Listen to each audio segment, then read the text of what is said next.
I'm Jim Check. You're watching Now Media. With me, Alex Desarlais. I think I said that wrong now. Delorier. Very good. CEO of Fireswarm. Big news yesterday. Transport Canada authorizes the use of the ACC Innovation Thunder Wasp drone in wildfires. That could be huge going forward for wildfire fighting in Canada.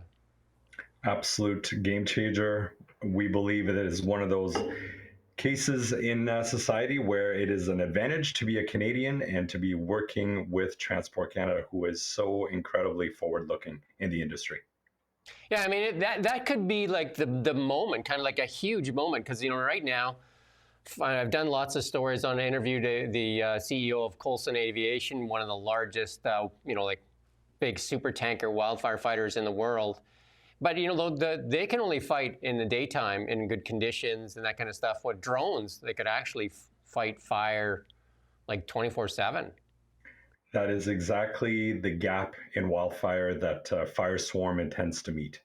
We are able to bring these machines to within 5 nautical miles of a wildfire, deployed from the back of a Ford F-450, flown semi-autonomously, automatically picking up water from lakes or pumpkin tanks and deploying that water all night long while the fire is usually at rest. So that is literally the best time to attack fires. Because it's quieter, it's cooler, and also, like, right now the current situation is, they work really hard during the day when it's super hot and they're fighting the wildfire, and then they have to kind of leave it on its own, and then hopefully, like it hasn't spread too far overnight.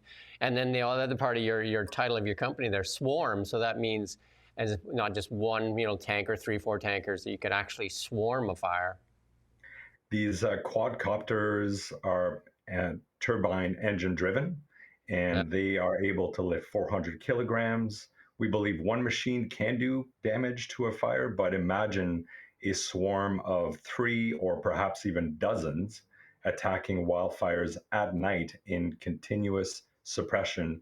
And currently, Transport Canada allows one pilot to oversee an operation of up to 5 machines. Yeah. So you can see the scale in which this will be deployable. Can you just play that video, and then we'll just talk over it as the YouTube video that are on the website there. And you can kind of, I think we had it and then we lost it. There we go. So there you go. Maybe if you can describe what's happening here. The concept of operation is to allow multiple of these heavy lift drones, each able to carry 400 kilograms. As you can see here, these machines are modular. They can be fitted into 3 pieces on the back of a Ford F-450, transported to the edge of the fire and deployed. So here you can see the heavy lift drones picking up water autonomously and dropping off this water on fingers of the fire that require attention. So this is similar to like a helicopter, right? Like that's dropping like a payload of water in certain areas, and then I guess really good for initial attack kind of things. Definitely good for initial attack. We believe that our concept of operation, since it has to be brought to the fire on the back of trucks, we will still integrate with current aerial air assets, where helicopters will be dropping water on fires during the day. And as soon as the weather conditions permit, our swarm of drones will be able to then attack the fire at night using the same technology, the Bambi bucket, as a current heavy lift helicopter. So what's the runtime on these Thunder Wasps right now? The machine, as we said, is powered by a jet engine, and it requires jet fuel for obvious reasons that from an energy density point of view, jet fuel is required to give us a 2-hour endurance with about 350 kilograms of water brought to a fire. So that's different because, I would have thought right at first that these were electric, like most drones are, but this is actually running off of jet fuel. So it's kind of marrying like older technology with the new technology. And we have looked far and wide into battery technology. The current state of batteries is simply not feasible for this payload and endurance to fit together. If you look at the energy density of a battery, you're looking at 50 to 150 to one between jet fuel and battery powered. There's simply not enough energy available in batteries today. Right, and especially when you're lifting heavy like that too, right? And then I imagine the heat in itself may cause some, like problems with the batteries as well. 100% electric powered drones are of very small size right now for obvious reasons. And then as they fly over fires, you can start imagining the Tesla shutting down on the side of the road because it's too hot. Well, that's just not an option for wildfire drones. Yeah, and then I mentioned you, Peter Diamandis, and I understand that you are in the X Prize competition as well.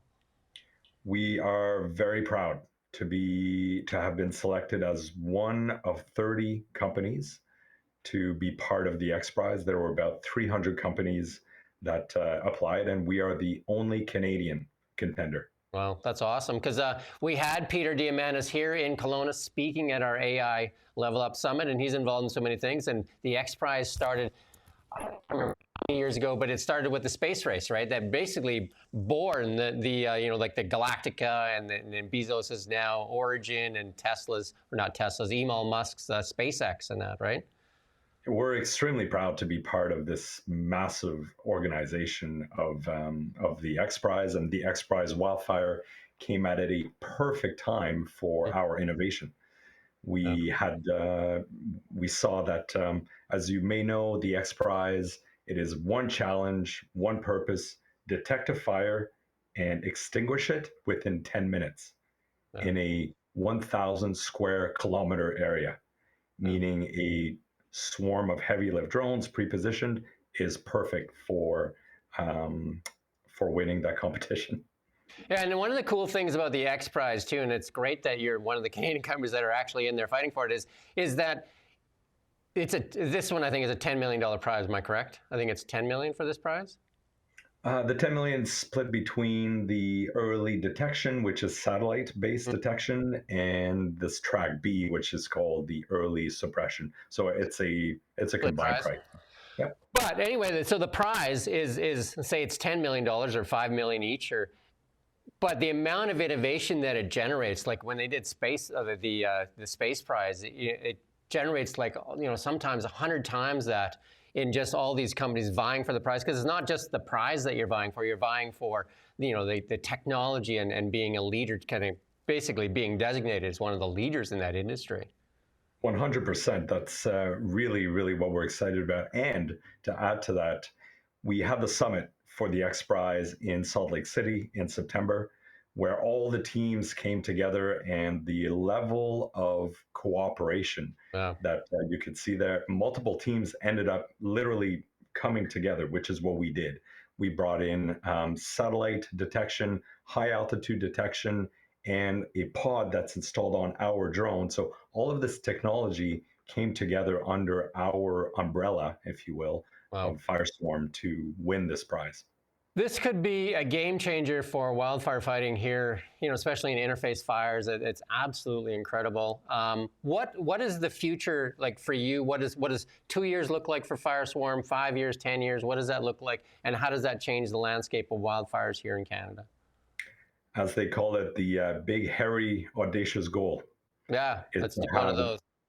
Is to have one machine in every fire department in Canada and one machine in every First Nation in Canada, so that these fires can be detected and suppressed early. And as the incident grows in size, multiple machines can be driven to the site, and our swarm algorithm will enable multiple machines to be plugged into the swarm algorithm, if you will. And in time, we will be the market leader in swarm algorithms for wildfire suppression, based on the fact that we are the first to market to collect data and have our machine learning algorithm build out this data set. So right now, these are remote controlled drones. And then I imagine the goal is for them to make them autonomous? That is the crawl, walk, run, fly that we are working with Transport Canada. Again, I can't say enough good words about Transport Canada. accepting this machine to be flown in Canada will change the game for us. Now we can start integrating advanced sensors, bring in our swarm algorithm that's AI based, and you can see that over the years, with the amount of data we'll be collecting, the autonomy of these machines could see in time being completely remote from downtown Calgary or downtown Kelowna. Right. And then I imagine there'll be a lot of sensors built into there. And I know that like we did the AI summit, we had a mushroom picking device that was all vision based, and Teslas are vision based. Optimus is vision based. Is this the technology you're looking for? Is a vision based kind of like AI technology? The AI layer that we're building allows us to recognize water drops, that efficacy essentially as the machine approaches a head of the fire, where the water is being dropped, at what altitude, what speed, and whatnot. That is the true AI machine learning piece that we're bringing to the market, so Mhm. that as we collect more data, these drops become more and more effective. How do people find out more about Fireswarm? Are you guys public yet, or what's the? How do people kind of connect with Fireswarm? We're a mighty little startup based here in Squamish. Please connect with us on LinkedIn. And we have a place in our site where you can connect with us. We are obviously looking for customers that want to purchase these machines and get into contract to start fighting wildfires in Canada. And we are obviously taking orders for the rollout of these machines. The first one is arriving in Canada in September. Oh wow! And what is just maybe roughly what are people looking at for a cost of deploying one of these machines into wildfires? It's the cost of a small size helicopter. You can understand these Hmm. jet engines are fairly costly. I don't have an actual price because it really depends on the number of units being purchased by the customers. And but it is so high level. Think of three machines with all of the supporting equipment is equivalent to a small size helicopter, but obviously you can fly at night. You need pilots that fly UAVs, not thousands of hours of pilot experience on top of wildfire. So we really believe this will be a game changer.